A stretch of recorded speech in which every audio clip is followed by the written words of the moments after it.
Jeff Hall was the original production designer for seasons 1 through 8 of Top Chef. And I have designed Top Chef from seasons 12 through 23, but we have never talked about this until now.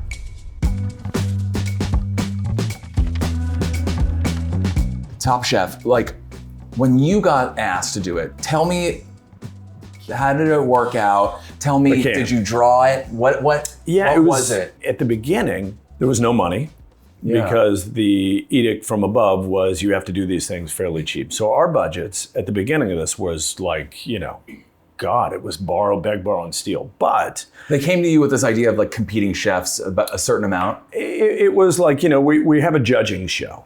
Like, here are the pieces. Here we're gonna have judges. Okay. We're gonna have an area that they're gonna kind of stew in. It became the stew room. Yeah. I know. So it is funny. So they called it out. They knew they were gonna do for that. sure. Yeah. So and then it was like, and we need to cook. We need to see what they're cooking. So, okay, well, here's a triangle. You got to try to figure out what this is. But that was kind of all it was at the time, at the very beginning. And we knew that there was no studio. So we were going down into like the dingiest, dirtiest places in downtown LA that, you'd have to have a tetanus shot to go in there. Yeah. And there was, you look in there and you're like, okay, to shoot a show? No, to put a show in there. Wow. Like it would just be, you would walk into this concrete hellhole and there was, nothing. It was not a stage. Season 1, episode 1. Oh my God, I don't think I've ever seen it. Should we watch it just to sort of like go back? Oh my God, I think I might cry. Yes, good. This is so fun. I've never gone in the Wayback Machine so far. So, my Lord. That is a found space. That's a found space. It is a found space. Okay. We put like on that there, we painted the walls red. There was a staircase. We made it seem like it went somewhere. We had to put in some fake walls to bridge and build. Oh, of course, it was an empty warehouse. This is season 2. Oh, okay. So now. Is this the same location? Yes. So Yes. you painted that. We built all this. You built all this? Yeah. This is a built wall. That's the built wall in the space. Oh. That is a built wall in front of that space. So yes, it's layered. So the whole goal was to not just build one flat wall.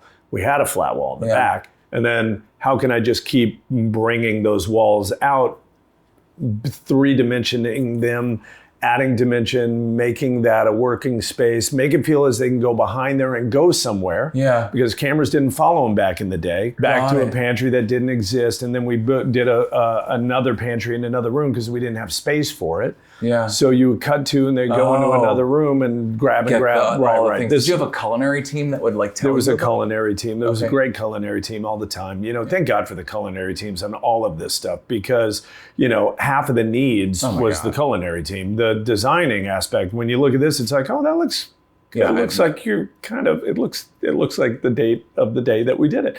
Top Chef is a specific model. Like not a lot of shows have this. And I use it when I talk about other cooking shows where like you have a bank of ovens over here and a bank of fridges over there. Yeah.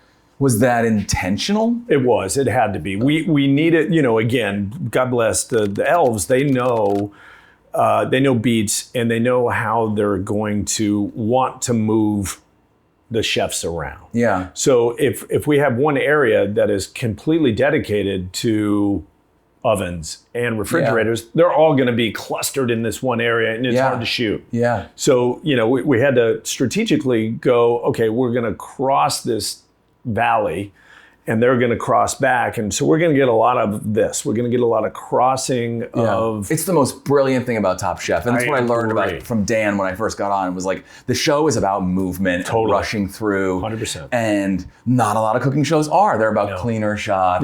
Yeah. Overhead shots. Porn shots. That's right. That whole thing. And so that mix around is like, it's a big deal. For me, this is the season that you figured it out.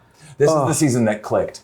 You brought art to the season. You figured out the layout. You're so kind. You nailed the layout. God, you got. Look at that. That's we tried. We tried to add some of those details from the subways, from the bridges. It's like, again, you get one or two choices and you got to make it work. You don't have a lot. in this like This is like a masterclass in Top Chef. This is the season where it knows what it is. This is how it works. Yeah, they kind This of is had the a pantry group. that's in the back. We built the pantry. They moved to it. They shot in it. The hotline is along the wall. And you're facing away from And you're facing away from it. But they know that it's over there in a group. Correct. When I look at it, I think, oh, I know what we were doing. I believe the brand is still the brand. You know, I didn't want to vary away from it. And bless, you know, the elves too. They never would allow that to happen.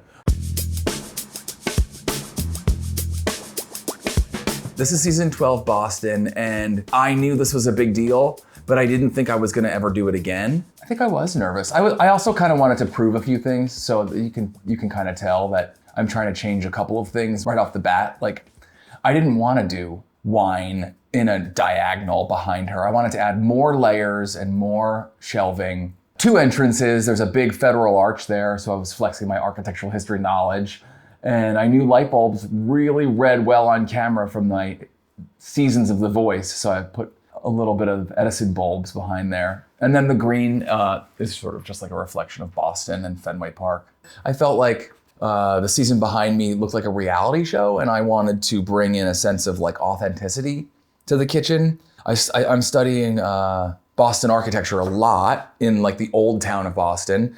And I'm trying to bring as much as I possibly can of that Americana and that colonialism to the kitchen. But comparatively from what I was studying, I'm literally, to learn the show, I'm copying. So Boston is it's a copy of New Orleans. Table layouts, mat placements, where doors are placed, the flow of it all. I didn't want to interrupt any of that as I inherited the show. This is Top Chef California, the first round. For me, this is me learning from Boston and bringing a ton of age and history to the finish. No clean surface. Even though it's a kitchen, it needed real world architectural cladding and an age to everything. So it had been used. The space was familiar. A wine area, and I know I need a line of tables. In this season, I'm like, oh, I don't know why I thought that. I was like, let me just change this. And then I know I needed an entrance, but it didn't have to be center. I was like, why don't we just put our ovens and hotline, they called it the hotline, here, and put the entrance here. And I've got this big old pantry I've got to figure out, so that I'll put it over here. And then I knew I needed a wine background, but I took the row of prep tables and I opened it up. I moved our entrance to this side. I created a walk-through here. I was just kind of all over the place, and you can see that in the wide shot. But when you look at that wide shot, the flooring doesn't look like a mistake. It feels like a real space.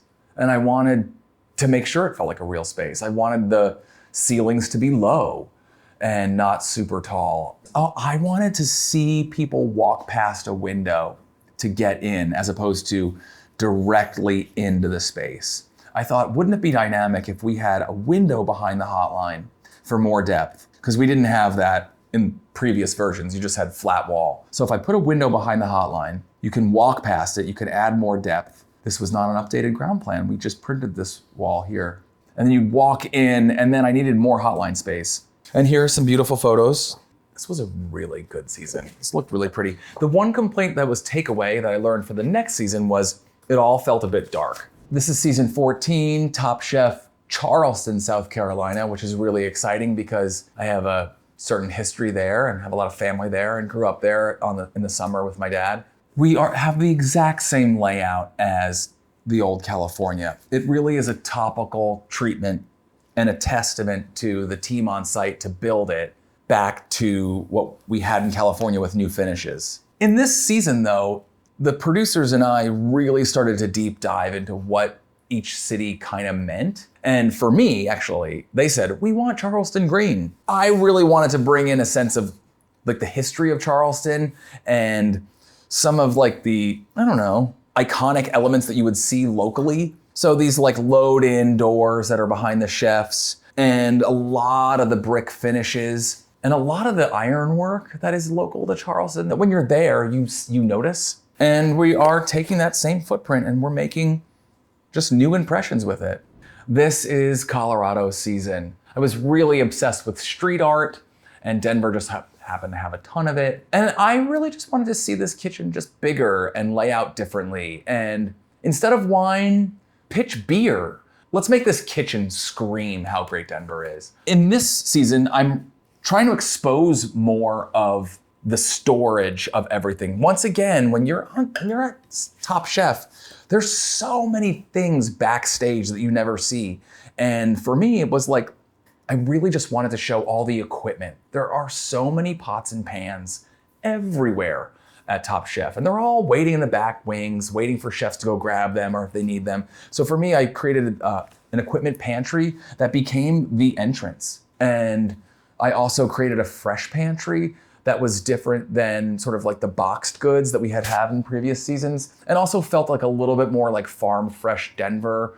The organic craze was like huge, and I really wanted to just sort of show that off in a, I don't know, not in a gimmicky way, but like in a sort of like stereotypical way. This is the first pantry ever to have windows, and how we were gonna achieve that. We kept them overhead and printed a graphic behind there. It was really important for the producers to feel like every surface was real and authentic, that this could really be a place. And windows are really hard to do in scenery. To find the light balance and the exposure, yes, photographically, but also the amount of depth and the backing and how distant it goes. The lighting designer at the time, who I work with now all the time, hadn't really had a lot of experience with windows. And so we were really pushing him with the DP director to try to work with it. So we kept it a little bit above eye line just because we knew that we were all juniors at this. In Kentucky, I am just reaching in every direction for fun ideas. The ovens are built into like a big water silo. The entrance is based around the Kentucky Derby horse paddock. I'm using Kentucky Derby and Churchill Downs details all over the place. At this point, we've seen the breadth of our seasons go through different color palettes, and now I'm really engaging with the producers on what color palette should we choose for Kentucky and how can we make that Kentucky? I know that red and whitewash could go in any kind of fried chicken lane, but it really became like this sort of like icon of this kitchen design. I'm confident in our use of windows with the DP and the director and the lighting designer. And now I'm starting to bring that even more into the kitchen. We can do it. It worked out really well. Let's see daylight as much as we can. Let's try a bigger window in the entrance. In the California All-Stars kitchen, this is the first time that I became obsessed with hardware for a moment and wanted to rebrand all the doors with knife cutouts, logo cutouts for the kitchen. I can't stop watching this. This is just like literally like a throwback. We created all these posters, and this is the first time the entire pantry is all in one, equipment and ingredients on one side. It became its own room, its own identity. And since we were celebrating Los Angeles, we just used the Grand Central Market as our general piece of inspiration. I mean, California is known for its incredible dining experiences, its diversity, its different neighborhoods, and its different communities. And then I was told, why don't we do blue?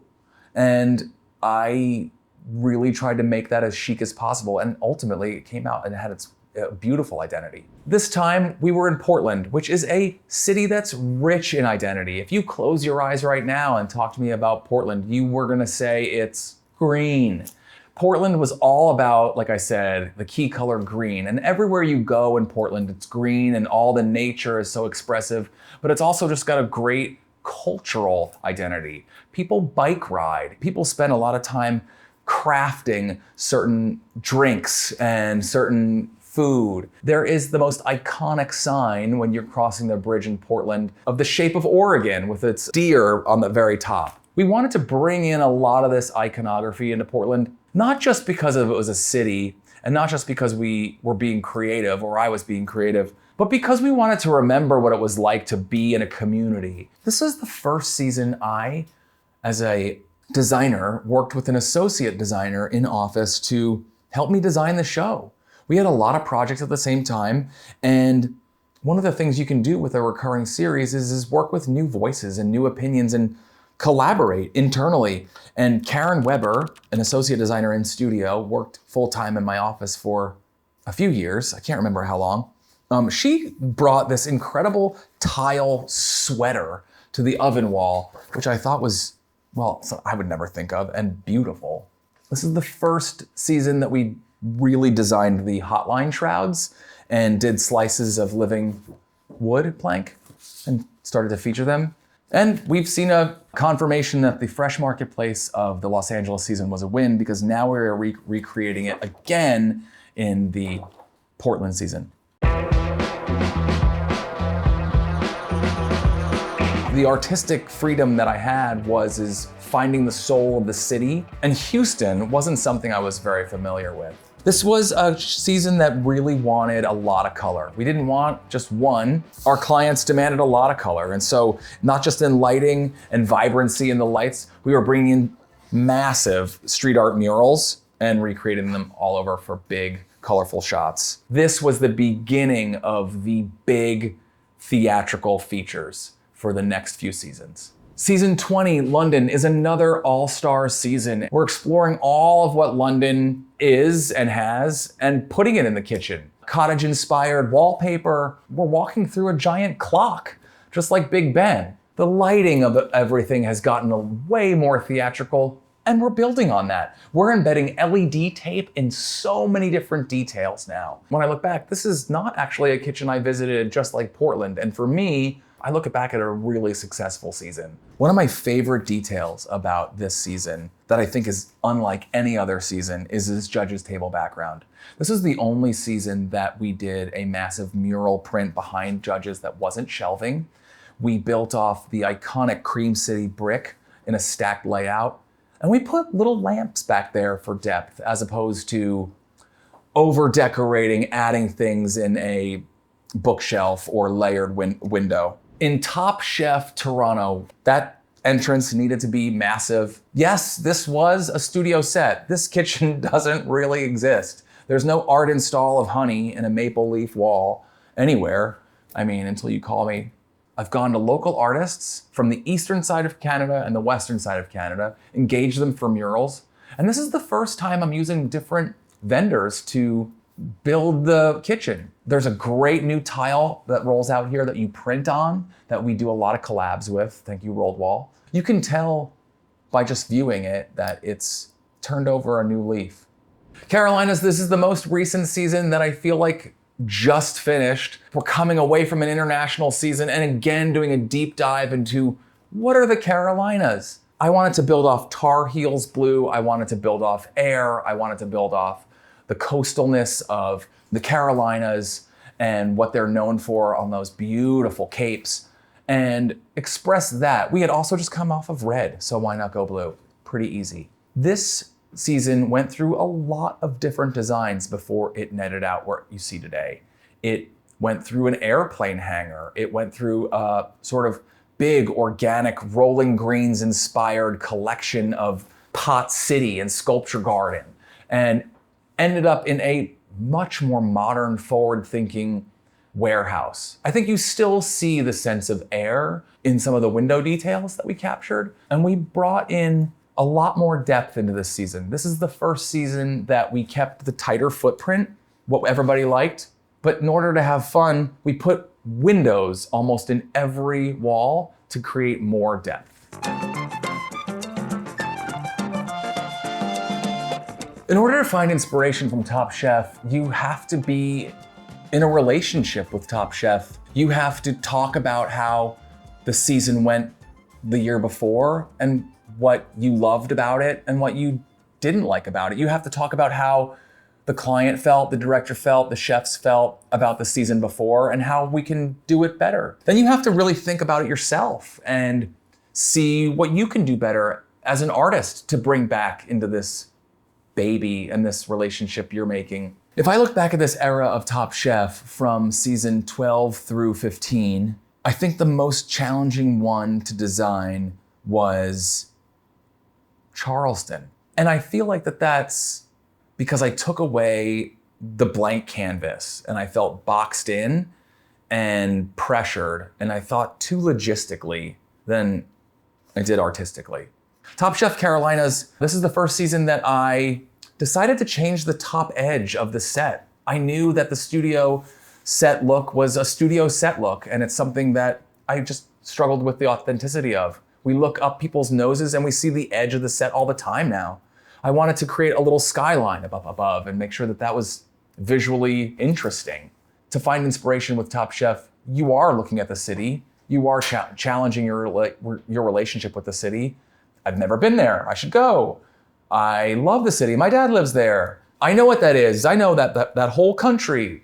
And it's looking back to see what you can do to improve artistically and how you can solve problems that worked and didn't work. There is a lot of pressure to one-up yourself every season. I think especially when the season goes well and people like what you did, you don't want to give them the same meal for dinner. You have to cook a new meal for dinner. And so you're kind of going back into your research and your recipe books to see what else you can make for your client. So gosh, if you keep making good meal after good meal, you definitely have a lot of pressure. I certainly feel it every time. I think Top Chef for me, as I look back and as I look forward, is a great exercise and practice in artistry. Some seasons, it's all me and it's about how I can make this kitchen better from what I've learned over the last 15 seasons. And sometimes it's just about having a one-on-one